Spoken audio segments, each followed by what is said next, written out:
Hello, everybody. Welcome back to another episode. Today we have on Dr. Gabrielle Fundaro. Gabrielle has a PhD from Virginia Tech in nutrition, foods, and exercise. She's also been a professor there. She's a coach and has competed in multiple sports, including powerlifting, physique, and other endurance type sports. Today we talk all about the gut, how that pertains to health, how it pertains to exercise performance, building muscle, and all of the various topics that are associated with that. If you want to tag myself on Instagram to let us know that you're listening and supporting, you can tag at AdamMac192, and if you want to tag Gabrielle, you can tag at VitaminPhD, or as she likes to say, Vitamin PhD.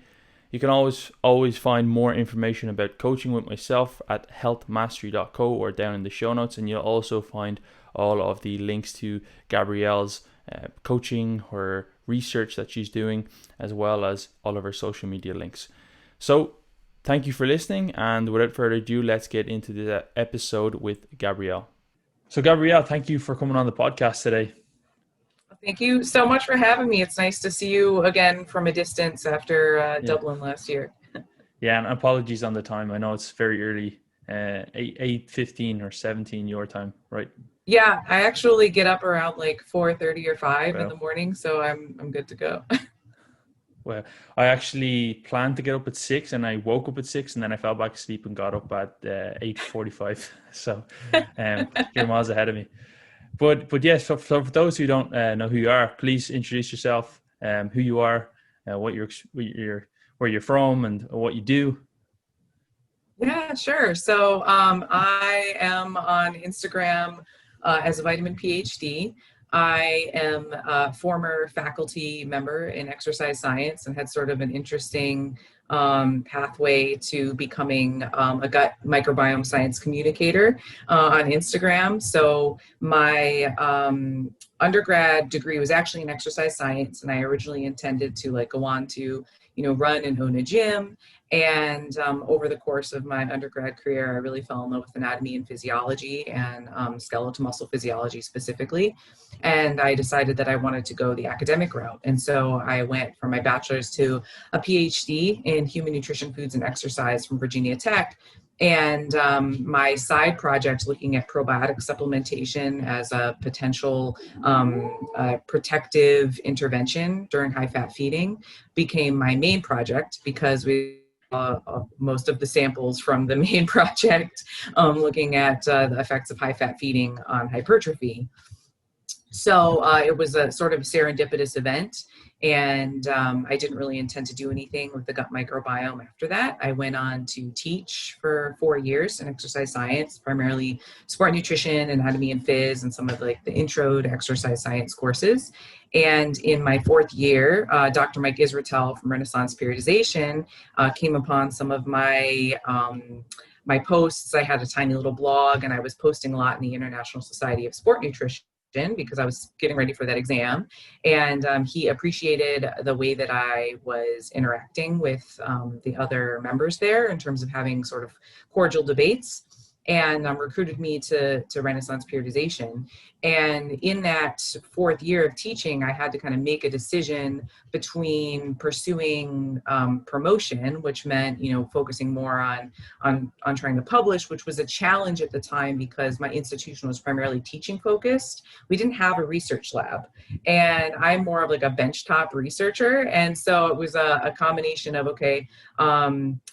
trying to find ways that we could do human subjects research in this lab with undergraduates, in an undergraduate appropriate way, just on weekends. So that was kind of a challenge. And I was finding so much fulfillment in coaching. And it was, and then, having the opportunity to give talks and things like that and have speaking engagements. And so I decided to resign that year and go into coaching full time. And shortly thereafter, I started my own business as well, Vitamin PhD Nutrition, through which I provide telehealth and email coaching combinations to clients. So I work with 2 fairly different populations, with my RP clients versus my telehealth clients.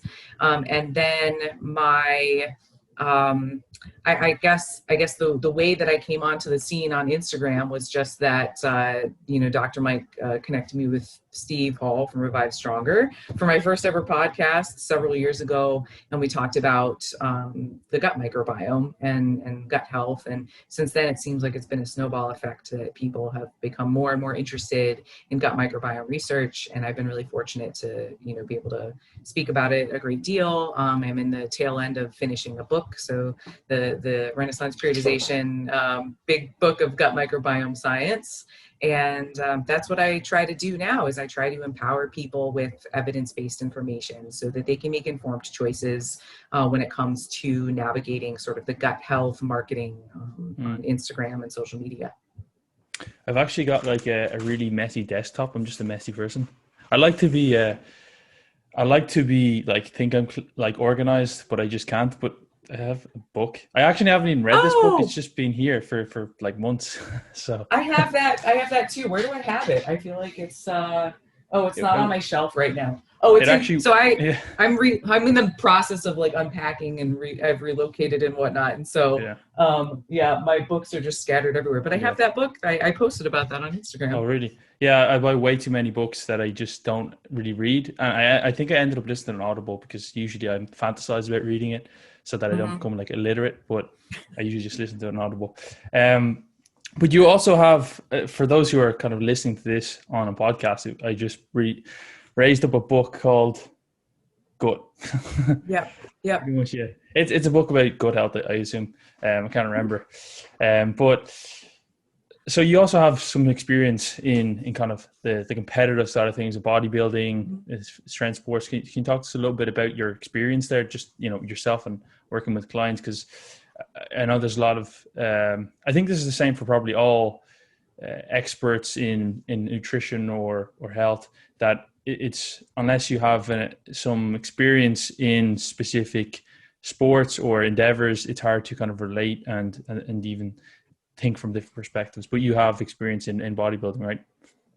Yeah. So I have some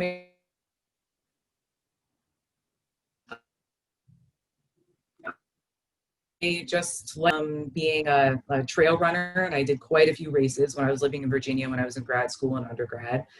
So I was full on, focused on endurance, and anyone who's familiar with trail races, it's very different from running on pavement, just a different set of challenges and obstacles. So I did that for quite some time. When I relocated to Georgia to teach, I got into jujitsu, and I was doing that for quite a while. And then my jujitsu, my strength coach, said, you've got like a really good muscle base. Why don't you try bodybuilding? And I was like, sure, I love to lift. I mean, I've loved to lift since I was 19, and I did, little like power, like, I don't even say it's not a powerlifting competition, it's like bench press competitions. I remember I won my bench press competition my junior year of undergrad, I think. So I was like, yeah, that sounds great. And so I did a women's physique competition. And unfortunately, I had a history of disordered eating. And so I went through treatment for eating disorder. I had ED-NOS through graduate school. And it was a few years of treatment. And I really believe that, for folks who have a history of an eating disorder or even disordered eating, to some extent, there's there's an aspect of just kind of like lifelong management, that you kind of have these, thought patterns and perhaps some behavioral patterns that are still sort of entrenched in that belief system, and, the foundations and life experiences that might lead to that. So I did see a really significant reemergence of many of my disordered eating patterns after that competition, which is probably something that a lot of people can attest to. Obviously, physique athletes are at highest risk for development of eating disorders, and any athlete that's in a weight class sport or a sport where physique is primary concern. And just the world of bodybuilding is about, judgment of one's appearance. We're on stage. We're not about performance. We're not at our strongest. We're not at our most fit and capable. We're at our most depleted and weakest and like hardly functioning. We've been starving ourselves for many months. And so it makes sense that that leads to some eating psychopathology. And so after that, I really felt that I had to kind of change direction. And I got into powerlifting as sort of tangential. It still is a weight class sport. There's still a risk of disordered eating, but there's more of a performance focus. And so at some point you lose the advantage of strength to weight ratio when you get to a place where your strength suffers because you're trying to control your body weight. And so I found that I started to get into that pattern again. And so I kind of went down that slope again. And I thought, I mean, there's something to this, and I kind of need to like take a break and, see if I can reframe my identity as a person who enjoys physical activity again. And as a person who can engage in athletic endeavors, but not necessarily like with that same identity of like, oh, I have to look a certain way, or, these expectations that come from being an athlete in a physique sport or in a weight class sport, or a person who talks in front of people about fitness, just as like especially as a female in the industry. So that brought me to kind of getting back to my roots of understanding behavior change. This was something that I had studied, years prior in graduate school. And I was really interested in sort of the endocrinology and the psychology and the neuroscience of disordered eating.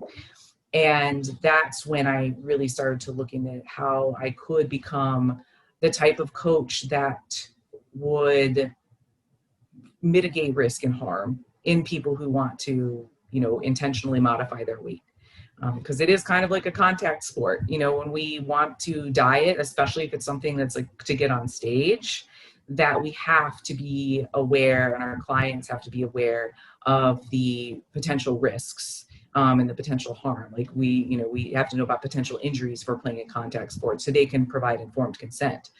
I wouldn't say that all intentional weight loss is inherently disordered, or that there are no safe ways in which we can engage in intentional weight loss, that there is probably a greater capability or a greater chance of risk compared to taking like a weight neutral approach where we're focused just on health and improving, vitality.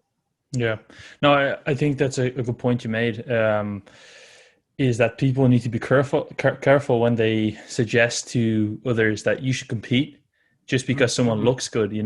There's people who I have clients that like are very genetically like blessed. You can tell for the insertions and just their ability to build muscle. But if they don't want to compete, like pushing them or even suggesting it's not just you're going to stand on stage. It's you're putting yourself through, it's something that's very, very difficult.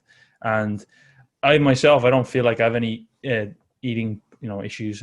Maybe I eat too much sometimes, but other than that, I mean, even when I competed, when I get very, very lean, I do tend to sometimes binge. And I know that from having done 3 seasons of competing over the last like 10 years or so, is that, that comes back or that falls away as I gain weight. But for somebody who has already got some issues, putting yourself and judging it, being judged subjectively by other people, and then compounding, basically relative energy deficiency on top of that, and just your mind goes a bit crazy as well. It's not ideal. So yeah, I don't think people don't do it purposely. They don't mean to mean harm, but just, it's not like, oh, you're 7 foot tall, you should play basketball. It's like, right. It's the same, it sounds the same, but it's not really. Right. And I know you've been doing a lot on the coach, promoting coaching, different types of coaching, or I suppose client-centered coaching recently. And I really do appreciate that, because it's something that I think a lot of people don't, just because someone looks good or they've done well themselves doesn't mean they're a good coach. And I'm nearly finished the precision nutrition level 2, and nice.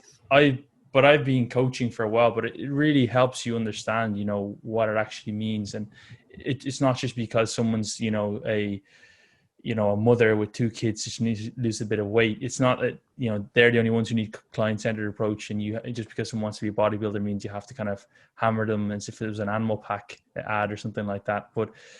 But yeah, that's definitely something that your stuff or your content on that is definitely something I recommend people who are coaches or even just clients to read up on. But today I especially wanted to look at talk about your knowledge in the area of kind of gut health and the microbiota. And I know it's a very, very complex topic, because in my master's in nutrition, I did just one module on microbiology, and it was so hard. It took me like three or four times the amount of time as like the chemistry and everything else I was doing at the same time. And it's still just so hard to comprehend. And I guess that's where we see when I see people posting about like, oh, just do this to fix your gut, or you need this will change your gut, and then when they give advice on the gut, it's very hard to really take that on board. So I guess that the first question is, what does inflammation mean, or because people often say gut, and I know that's a huge topic, but when people often talk about gut inflammation, and they talk about removing certain foods or not eating certain foods or eating certain foods, can you unpackage that at all from your perspective? And I know that you don't like to really give it a direct answer specifically, because we don't really know much, but what are your thoughts on just inflammation in terms of foods that we eat, and just how the gut can affect our health overall? Yeah, that is a lot to unpack. Well, I think I would preface by saying just a couple of things.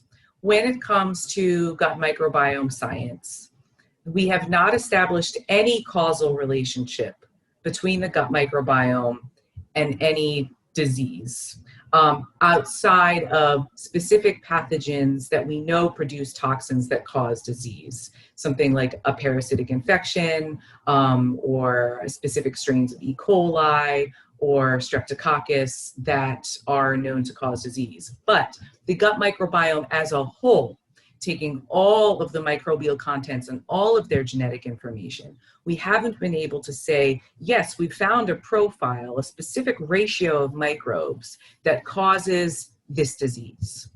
What we find is that we see differences in individuals who have a disease versus the non-disease controls in a study. And from there, we can start to say, do we see any trends in the patterns that we see in IBS, for example, or colorectal cancer, versus people who are healthy controls? When we aggregate the data, we take a bunch of people with IBS and compare them with a bunch of controls, we start to see, oh, okay, well, it seems that these are, the profile that we see, which is very general still, is that it might be beneficial microbe depleted. So lower numbers of beneficial microbes than we see in healthy controls. Or it might be pathogen enriched in the case of something like colorectal cancer compared to healthy controls. But when we try to look at two people who both have the same disease, there's so much inter-individual variability, so much of a difference between those two people, that they will have very different forms of the dysbiosis, and that's just the altered profile compared to the controls that we can't, when we pare down to like individuals, your individual microbiome is still so unique to you, it's like a fingerprint. So it's still very difficult for us between that factor and then the differences in methodologies that we use to identify who's in that microbiome. Those that heterogeneity between studies, those are two probably of the most confounding factors in trying to establish even a sense of causality. Now, what we can do is take fecal matter from a person with a disease or a healthy person and put it into a mouse, and that's a fecal microbiome transplant. And in some cases, we can, in that mouse that didn't have any bacteria before, we can recapitulate some of the symptoms of that disease. But there are also some significant limitations in that, because in a mouse, we don't see that the mouse gut doesn't support the same microbes as what we would see in a human gut. So it still is a mouse flavored human microbiota. And the other problem is that we have this phenomenon of pseudo replication. So we will take one person's fecal transplant and put it into 5 mice.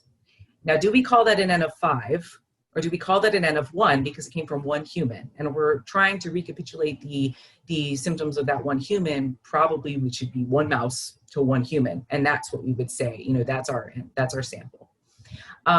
So we and then the other thing is, even though we can cause some really significant changes in mice, in terms of, if we take fecal matter from a donor with obesity and put that into a mouse, that mouse will become obese. We don't really see the same effects in humans. So there have been some trials, for example, where we've done fecal microbiome transplants from a lean donor to a person with obesity, and it doesn't reverse the obesity. Okay, so it doesn't make that person then lean.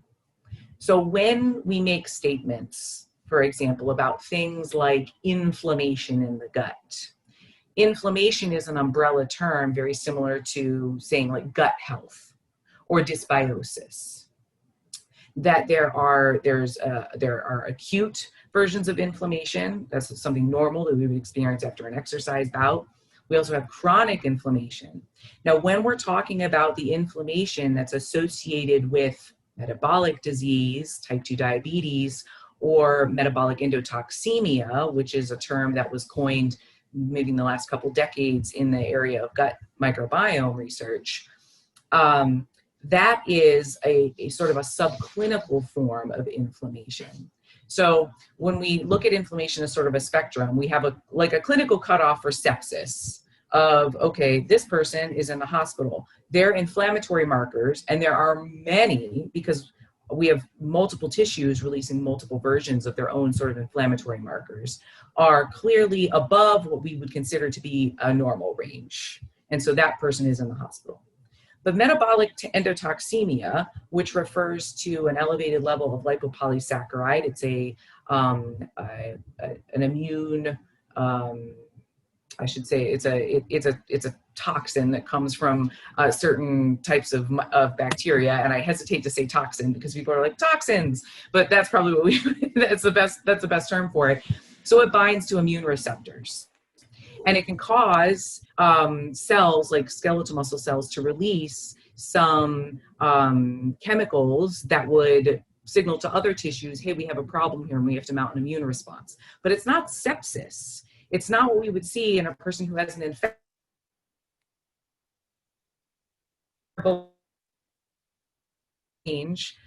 And we don't have a clear cutoff. So like metabolic endotoxemia, we don't even have a clear, like, yes, this level of endotoxin is considered metabolic endotoxemia. So again, we have this huge problem of heterogeneity and a lack of replicability because we don't have clear cutoffs for these things. So when a person says something like inflammation, well, what do they mean? Like, are they looking at specific inflammatory markers, and what's their range that they're considering is inflamed in a problematic way versus a normal level of immune activity?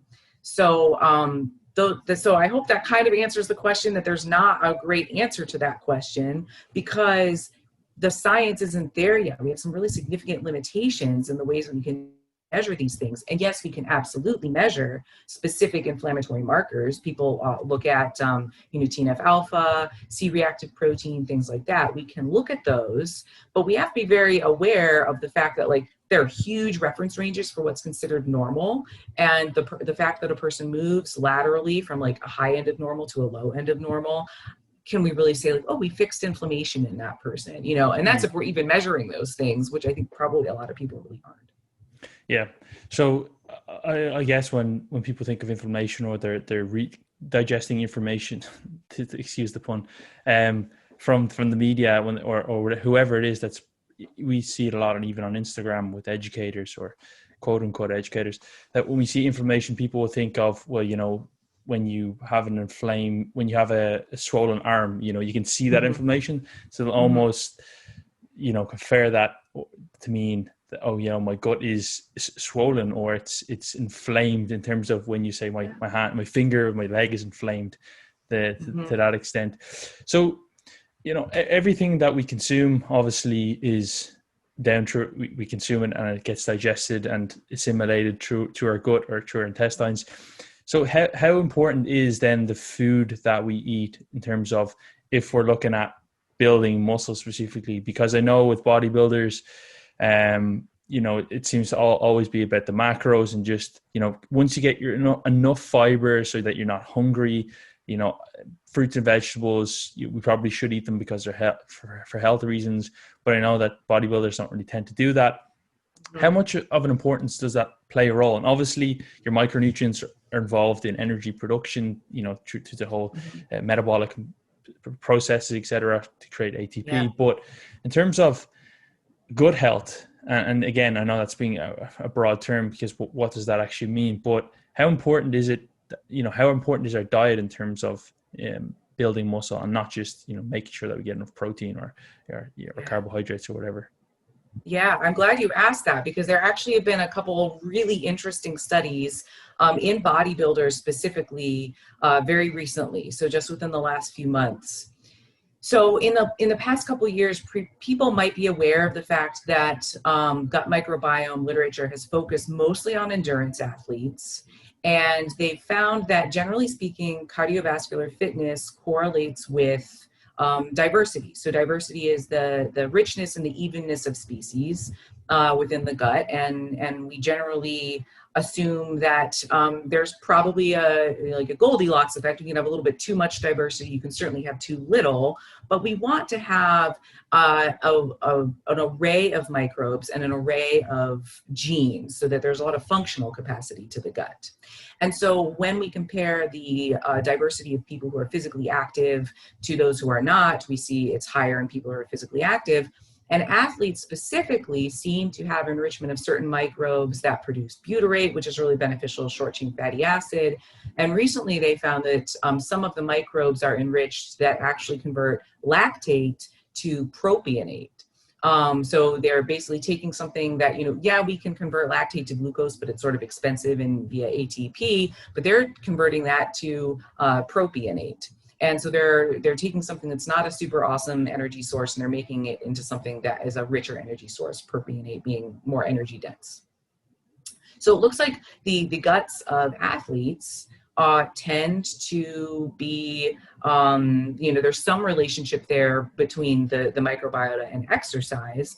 And that there's also a relationship between, obviously, diet and exercise, and diet and microbiota, and they probably are. It's probably a tri-directional axis going on. So recently, they've looked specifically at bodybuilders. Now, there was one study that I mentioned actually when I was back in Dublin. They found that there was a negative correlation between numbers of bifidobacteria, which is a beneficial genus, and fat intake in bodybuilders. So the more fat that the bodybuilders were eating, the fewer numbers they had of this beneficial group of bacteria. And it could have been because they had a fiber deficient diet. And they found that the same could be said in cross-country runners. The higher their protein intake, the lower their microbial diversity. And they noted that in both cases, they were fiber deficient. We've also found in other research that a fiber deficient diet in rodents leads to a thinning of the protective mucus layer in the large intestine. And then in humans, standard American diet, which is fiber deficient, and ketogenic diets also are associated with lower diversity, loss of bifidobacteria, and an increase in Bacteroides, which produces some compounds that have been associated with colorectal cancer. So it looks like fiber deficiency is probably a problem. And a recent study in rodents actually did a great job of providing more support for that theory, because they fed rodents both a high-fat diet that was had high fiber and one that was low in fiber. Then they found that it wasn't about the fat so much, it was about the fiber deficiency. Because those microbes, rather than having those microbe-accessible carbohydrates from the dietary fiber, they have to ferment other things. So they might go to the amino acids, and that produces some of those potentially harmful compounds, or they'll go to that protective mucus layer and break down the carbohydrates that are found there. So fast forward to this year, there was a group that was looking at probiotic supplementation in bodybuilders.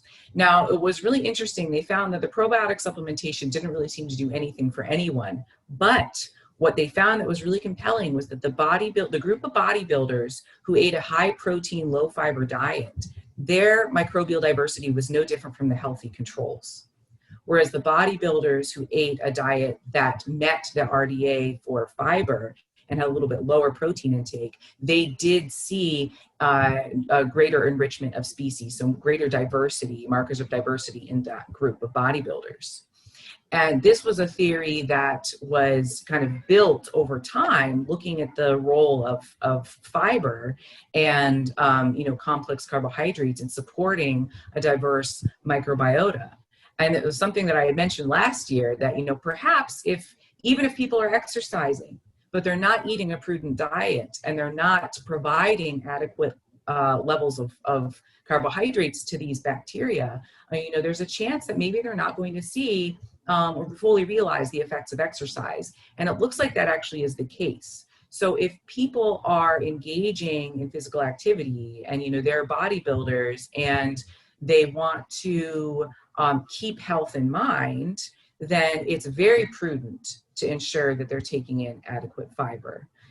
You mentioned, looking at the gut microbiome muscle, the microbiome muscle axis. There's not a great deal of information in humans, but looking at germ-free mice, they are deficient in IGF-1, and they are, or if they've induced dysbiosis in those mice, they find that there is less of a hypertrophic response to exercise. And it's one theory behind sarcopenia or age-related muscle loss, that it's associated with that loss of microbial diversity. So, the evidence right now shows that probably a good idea to get adequate fiber. Yeah, so it seems like it's a lot cheaper probably to eat your fiber than getting a probiotic. But so when we're talking about these, the diversity within the gut, we're specifically talking about many different organisms, bacteria that are microscopic.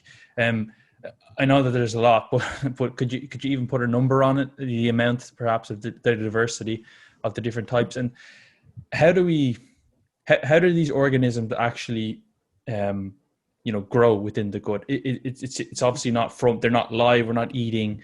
They're not live within the fiber, but they feed on these non-digestible carbohydrates, right? How do they actually come to life?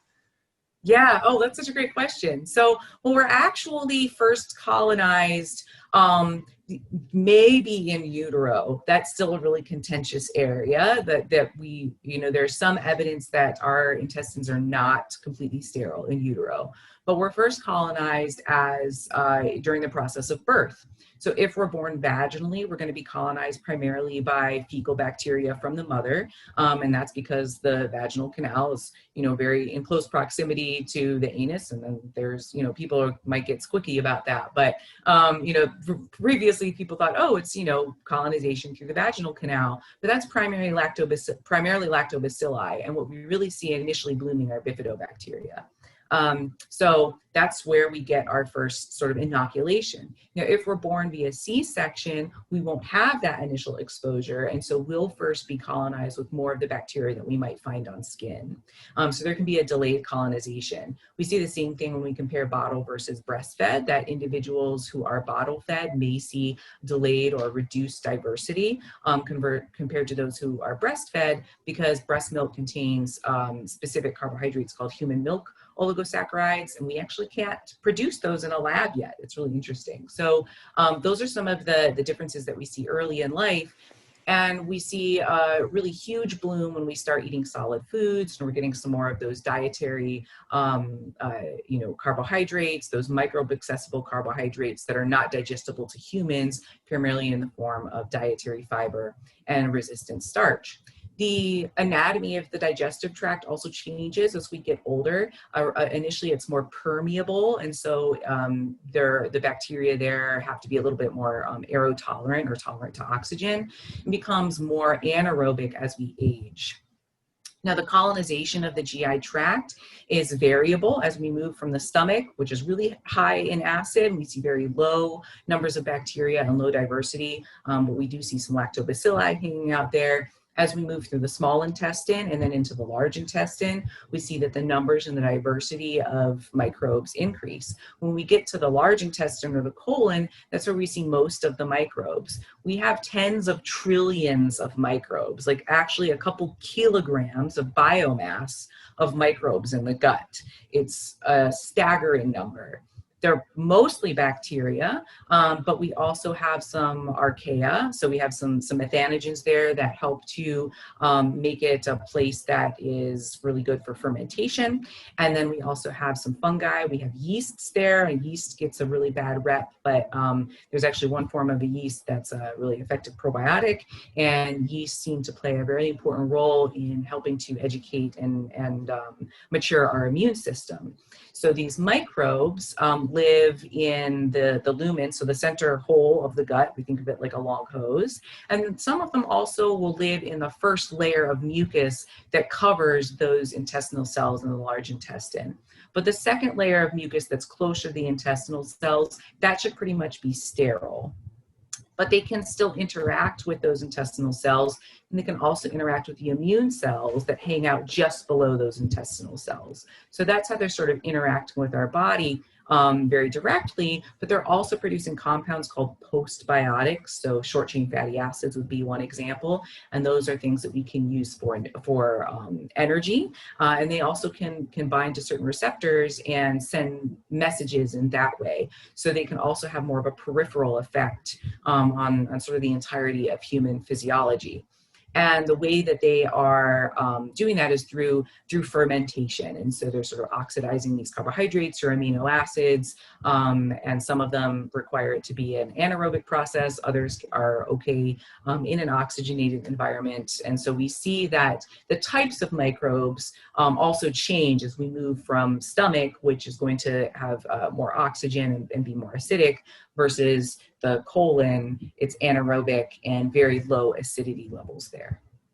So, as you mentioned, a lot of them a lot of our diversity seems to happen from early age as we're growing, or when we're born, a lot with them. Mm-hmm. So does that mean that, let's say we have a very poor diet and we have this dysbiosis, or in other words, kind of, I don't know what another word for that is, a change, I guess, in your gut microbiome, and say a certain strain or bacteria is very low, can that like go to zero and we would never kind of bring that back to life? That makes sense? Or if we start eating well again, does that come back to life? Since you mentioned it's actually, we're kind of born and we get it they start to develop as we age, or up to a certain extent. Yeah. Well, it would be very difficult to study that, because that hasn't been done in terms of like going to zero, because when numbers of microbes get really, really low, it becomes harder for us to identify that they're there. Now, there are different ways of analyzing who's there, and different ways ways that we can quantify diversity. And so some methods will focus more on like the low abundant species. But in some cases, a lot of what's less expensive will kind of glaze over them. And so we might just say that they're not there, even if they are. So that exact thing hasn't been done yet. But in terms of looking at fluctuations in microbial profiles over time, it actually looks like the gut is pretty resilient, that the vast majority of it doesn't really seem to change at all. So that's the other thing we have to keep in mind.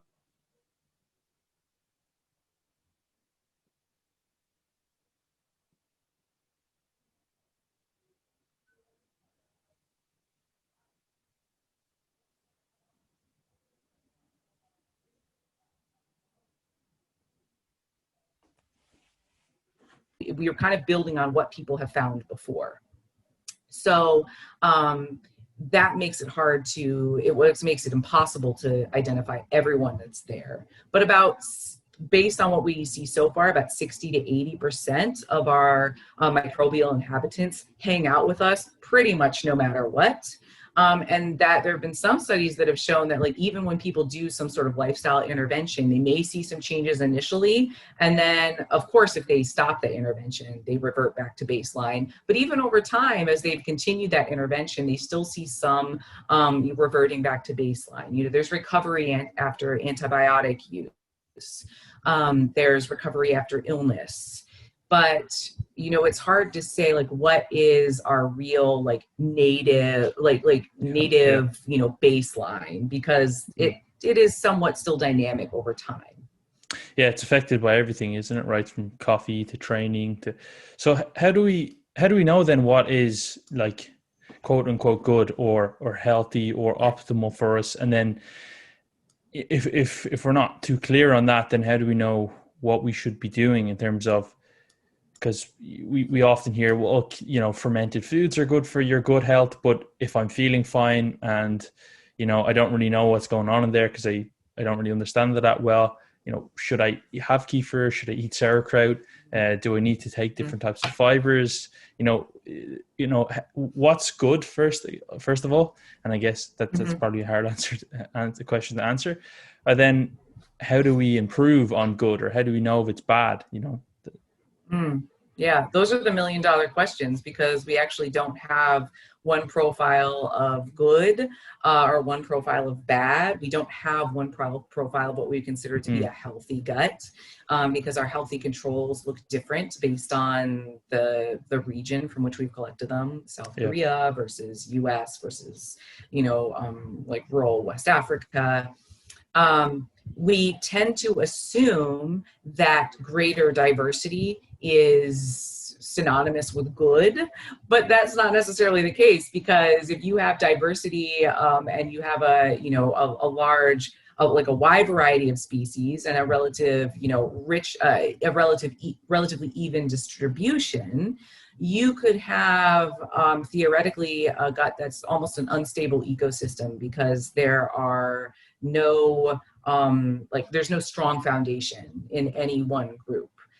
Really what we would hope to see would be that you would have the kind of keystone species that we see are like, okay, we can identify that this is a human microbiome by looking at these specific species. And some of them that come up very often would be F. prausnitzii, Akkermansia, mucinophilia, Roseburia. So we have some of these that were like, okay, these species or these genera, we should see these in a human. So if they're completely gone, then we would say, oh, maybe that could be dysbiosis, but we don't know what the clinical outcome is, because we don't know what they're actually doing. We're just saying like, these should probably be here. And if they're not, that could be indicative of a problem, but we don't know what the problem is. And we also don't know there's a problem that's causing them to be gone. You know, like, is it the disease that's causing that? Yeah. So we don't have that knowledge yet. And so when it comes to making recommendations, you know, this is why people, I think, are frustrated maybe with my material, that I'm like, probably just eat a wide variety of fruits, vegetables, whole grains, and legumes, because we don't even know which one of these microbes likes which type of fiber. And we've tried, we've looked, it's just that it's not a unilateral relationship, you know, that it could be that the fiber, you know, we're ingesting some form of fiber and it's causing the growth of this microbe, and that microbe creates a postbiotic that actually feeds this other microbe. Well, this other microbe grows so quickly that we say, oh wow, this one really, you know, this bloomed, it must really like the fiber. No, it didn't do anything at all with the fiber, but it was feeding off whatever postbiotic was made by the other microbe. So so when it comes to like making really, you know, clear recommendations, we're just not there yet, you know, like, so eat a wide variety of plant-based foods, because we don't know who likes what. Engage in some form of physical activity, because we see that physically active people, you know, seem to have more diversity, and that's probably a good thing. But there's a Goldilocks effect to that too, that we can have too much physical activity, and then, you know, that can cause severe GI distress. And even when we're trying to identify like, hey, do I need to do X, Y, and Z? Like, I feel fine.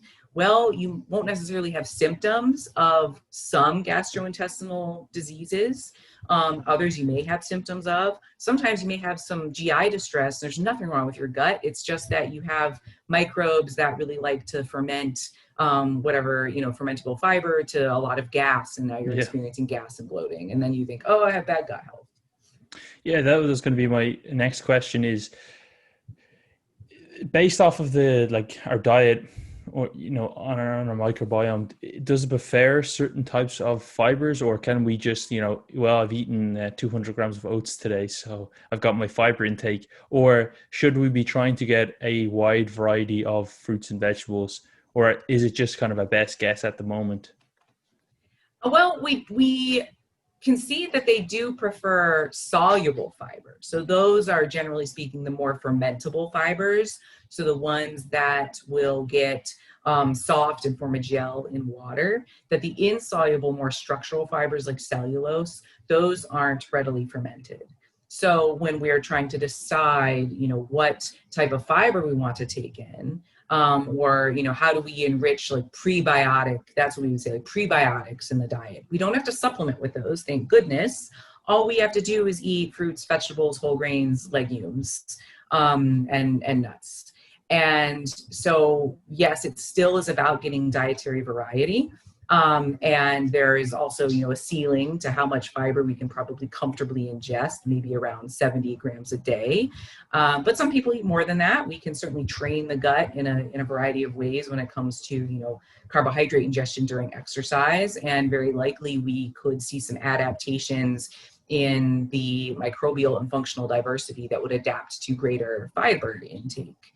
But yeah, I would say, if a person's only eating all of their fiber, like they're getting, 40 grams of fiber a day, but it's only from zucchini or only from cucumber or only from lettuce, it's going to be more insoluble fiber, more of the structural fibers in the skins. That might not be as supportive of the microbes there as getting a variety from whole grains, oatmeal, adding some fruit to the oatmeal. I always recommend eat some vegetables at every meal, and that way you can have some dietary variety, not just for the microbes, but also for the variety of micronutrients that you would get from those foods. Yeah, 40 grams of fiber from lettuce is a lot of lettuce.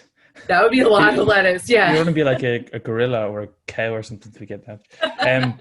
So I remember when I first kind of started listening to podcasts, the Joe Rogan podcast was one of the first ones. I think he's probably the one of the first podcasts, but he's always had Rhonda Patrick on. And I know she's not the best person to kind of look for nutrition advice, but she has a big audience. And I remember a couple of years ago, she was mentioning probiotics, and I think it was one called VLS3 or something like that. And and I'm just wondering what your thoughts are. And she was kind of saying, well, this is the best one, probiotic, because don't know much about the others. But if you're talking about, we have trillions of organisms in our gut, and this is specific 3 or 4 strains that are going to be good for our gut. How do we know if a probiotic is good for us, or even works, or perhaps is bad for us? I know that some people have take them after antibiotics, and I don't really want to talk that much about medicine, but I've had people or no friends who've taken probiotics and they basically just crap themselves for a few days and that's working, as if it's like a plumber coming in to just clean your pipes, metaphorically speaking. Oh, wow. Yeah. Well, it's so funny you mentioned BSL-3. That was actually the probiotic that I used for my dissertation. So, and in those interventions, it wasn't effective for the application that we were examining. So we were trying to determine, does probiotic supplementation with this group, at the time, there are different formulations. We used an 8-strain formulation. Would this protect against the metabolic dysregulation that we see as a result of chronic high-fat diet? And we found no. But there were some limitations to that study. For example, the mice didn't gain fat like we thought they were going to. And it could be because I was orally gavaging them with probiotics every day. So they're like, my throat hurts, or I'm stressed out, I don't want to eat all this food. But we didn't see it in the subsequent human study either. We saw a little bit of a protection of insulin resistance, and that was about it. So it depends on what we want that probiotic to do. That's how we determine whether it works, really. Do we want it to reduce markers of inflammation? Do we want it to improve constipation? Do we want it to reduce, diarrhea? The effects of probiotics, from what we can tell, are very strain specific. So we have a genus like bifidobacteria. It's a big group, and then we have a species, and then we have a subspecies. So the subspecies or the strain is a very specific way of describing how closely things are genetically related.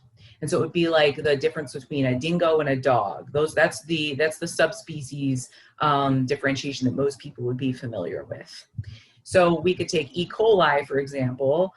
There are strains of E. coli that produce toxins that make us very sick.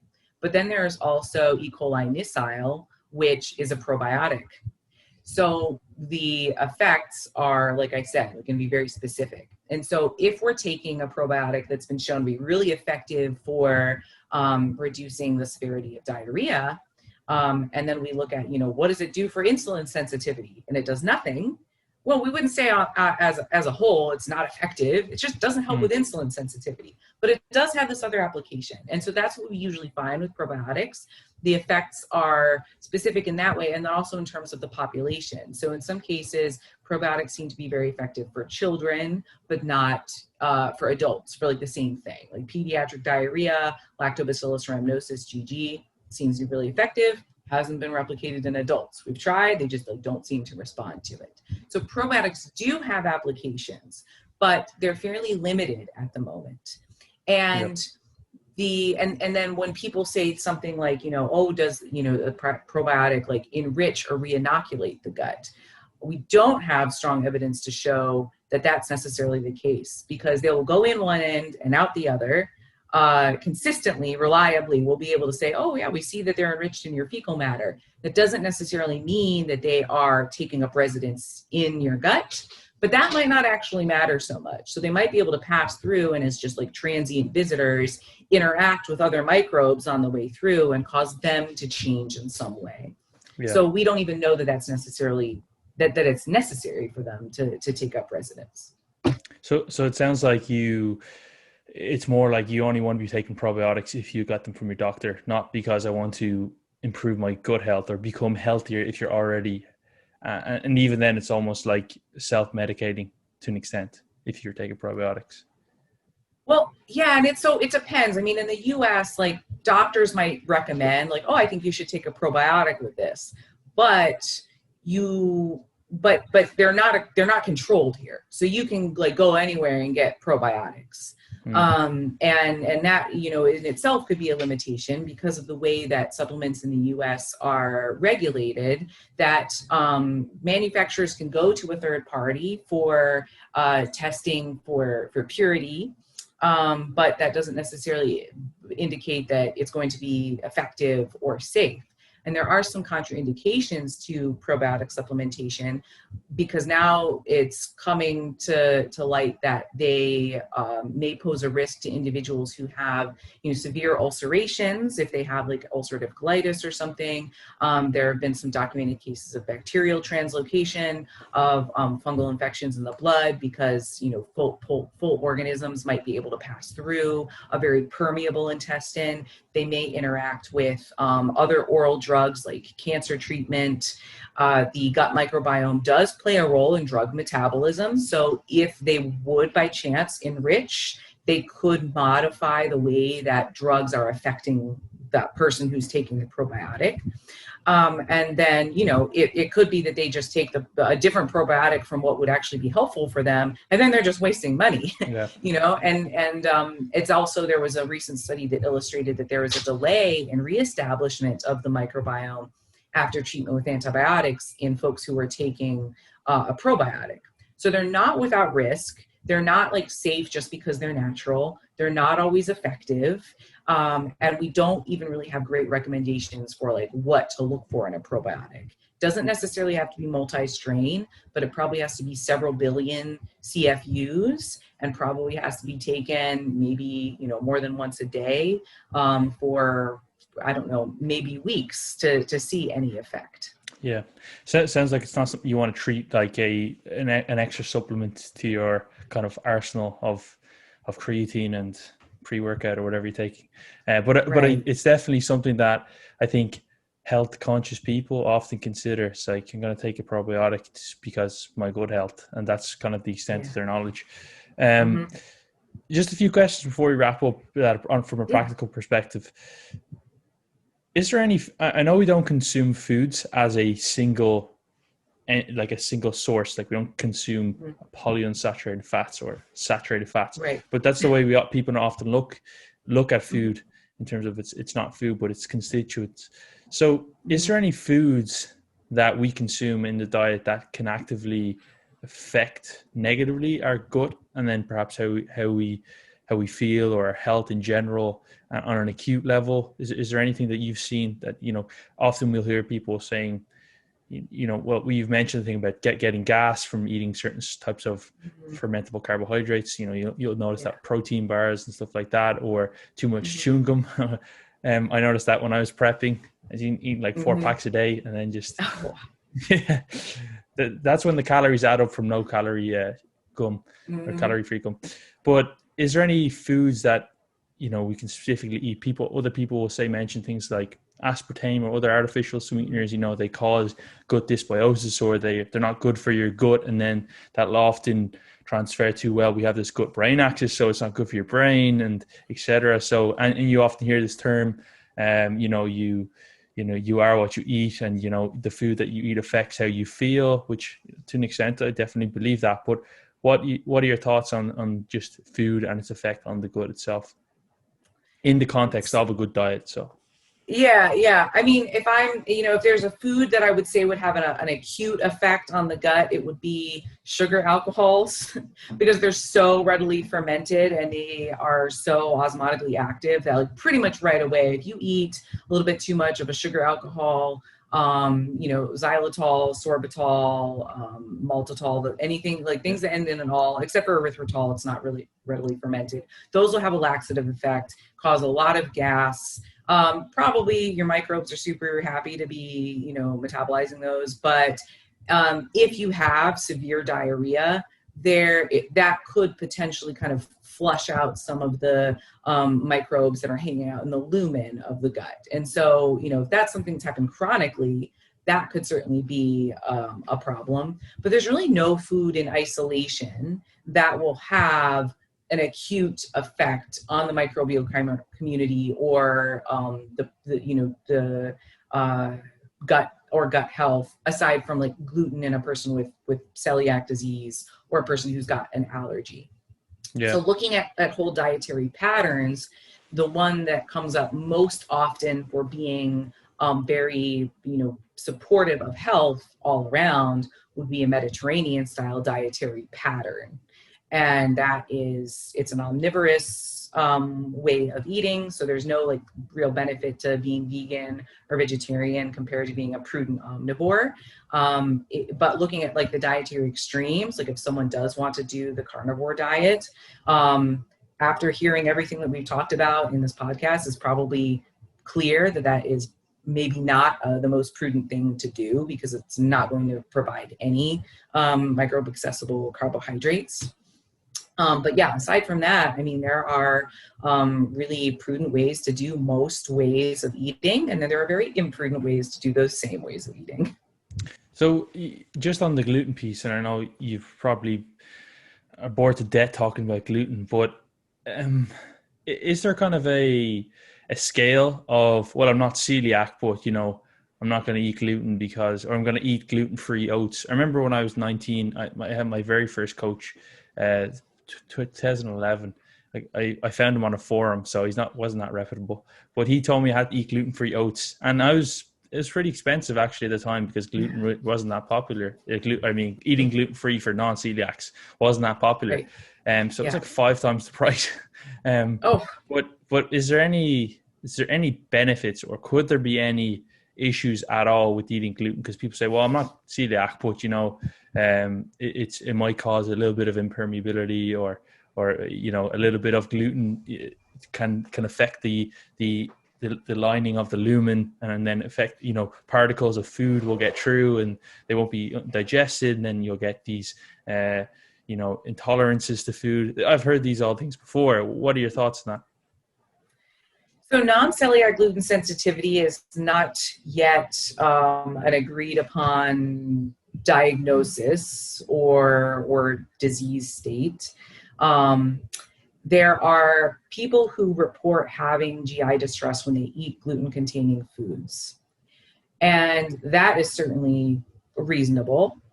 And the other proposed mechanism behind that is that they're not having a response to the gluten, which is the protein, that they're actually having GI distress because of the fructans, which are a fermentable carbohydrate found in wheat products. And it's part of the group of FODMAPs. So if people tend to experience GI distress eating like garlic, onions, a lot of vegetarian and vegan foods, and a lot of sort of like health foods contain chicory root, which is a form of inulin. All of those are within the same group of fructans, and they are known to cause GI distress because they're osmotically active and they're readily fermentable. So if you're getting a lot of bloating, gas, loose stools, and things like that, that it might not be the gluten, it might actually be the fructans. And so that is, I think, just an area of maybe confusion, and the fact that people are extrapolating information from cell culture models and from rodent models of inflammatory bowel disease and like DSS colitis mice, where they've given them a chemical that causes colitis, and then they say, okay, what's the effect of gluten on these mice? And then there's an inflammatory response. But when we're looking at healthy humans, that's a different case.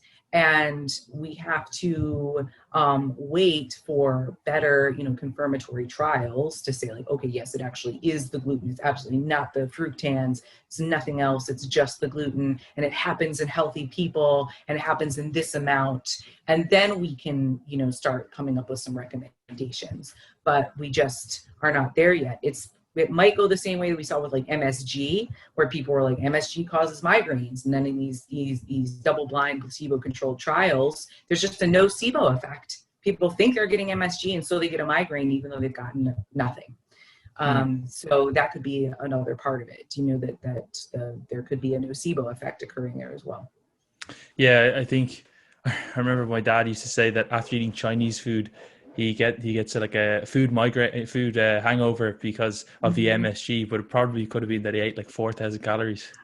Right. That's the other thing. I'm like, so some people will restrict these foods so much, and then when they do eat like bread, for example, they might eat so much of it because they've been restricting, and they're like, oh, I don't feel good. And it's like probably, a lot of people wouldn't feel good because of like the amounts that they're eating, because they have this like restrictive cycle. And so it can be very useful to test, kind of bust that myth for yourself and say like, oh, how do I feel after I eat like one piece of bread? Oh, not so bad. Okay, then maybe it's not so much the bread, it's not so much the gluten, it could be other factors. Yeah. And final question then, is there any problems with having like gas now and then, or bloating? So let's say someone likes to drink milk and it's not like causing them to run to the toilet every few minutes, but they have some gas, or they eat certain foods and they've got gas, and it doesn't affect anybody other than the person they live with. Is that something they need to be worried or actively trying to fix, where it's like, yeah, I never have any bloating, I never hold any water, I never have gas, I never have any discomfort? Is that what we're trying to achieve, or is this something at least natural and part of a healthy gut? Well, gas production is certainly very natural. We produce lots of gas. I want to say, oh, it's somewhere in the realm of like liters per day. So we naturally produce quite a lot of gas. That's just one of the products of fermentation. Now, whether we pass that gas comfortably, that's another story. So if gas is getting trapped, that can be very uncomfortable, and that could certainly be a quality of life issue, or if it's causing a lot of bloating and distension and things like that, that could certainly be problematic. And then, of course, there are types of gases that might be, associated with colorectal cancer. But having like passing wind and feeling bloated sometimes, so that's within like normal GI function. There can be fluctuations in, stool quality as well. Sometimes we might experience some constipation, sometimes some diarrhea. I don't want to get into diagnostic criteria, but there are diagnostic criteria, there are Rome criteria for diagnosing constipation and diarrhea, and that's something that you would want to go to your doctor with. If it was something that was happening multiple times within a week, then you would want to go visit your gastro, and don't be shy, tell them everything that's going on. That's what they're there for. If you're noticing like unusual stool color, if it's very light or if it's super dark, those are things to talk about. A lot of like mucus in your stool and things like that. Those are things that you would want to bring, to your doctor's attention. But if you have some dairy and then you have some gas after that, like most people are lactose intolerant, doesn't necessarily mean you're causing any damage. It's just that the lactose wasn't broken down by you, it was broken down by the microbes in your gut, and so you're having more gas than normal. So you mean it was broken down in the small intestine and right. The largest? Okay, yeah, that's exactly. Yeah, that's been great. It's that's been very interesting and helpful, and hopefully the listeners find it helpful as well. But where can people find more information about you? So they can check me out on Instagram, Vitamin PhD. I also have vitaminphdnutrition.com. And I post all of the podcasts and learning opportunities up there. I'm collaborating on a research study at the moment. We're looking at the effects of resistance training on GI distress and how that might be gender specific. So they can learn more about that if they want to get involved in that, supporting that research endeavor. And I also have btgcomprehensivecoaching.com. That is my collaboration with Shannon Beer, where we talk all things coaching. And we also have a comprehensive coaching Facebook community now. So there are a lot of ways to get involved, whether it's, strictly gut microbiome stuff or wanting to learn about coaching or, client-centered coaching when it comes to navigating a lot of the myths and misinformation, how we can help to empower people in a very client-centered and, consistent way. Yeah, I think that's definitely something people should check out if they're interested in being a coach, because coaching is a skill, not just your ability to create Excel spreadsheets, etc. But thanks so much for coming on, and have a great day. Thank you so much for having me. You too.